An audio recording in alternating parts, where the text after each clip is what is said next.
So in the same way, we find that the watching self, or the observing self, behind all our thoughts and feelings, is itself a thought.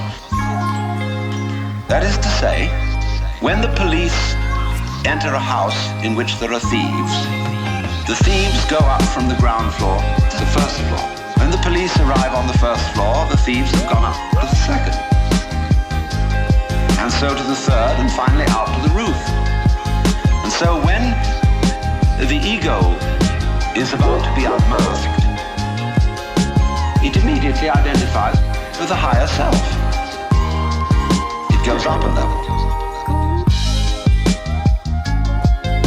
Because the religious game is simply a refined and highbrow version of the ordinary game. How can I outwit me? How can I one-up me?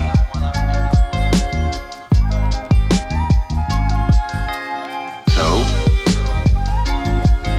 if I find, for example, that in the quest for pleasure, the ordinary pleasures of the world, food, sex, power,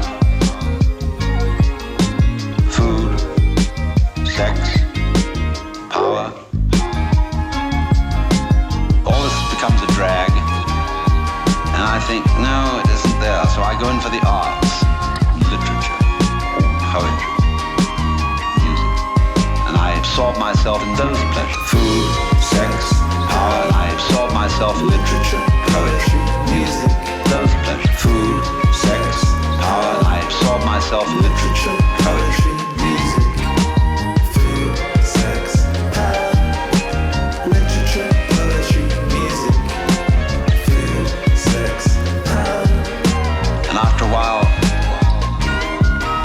they aren't the answer. So I go to psychoanalysis. And then I found out that's not the answer. I go to religion. But I'm still seeking what I was seeking when I wanted candy bars. I want to get that goodie.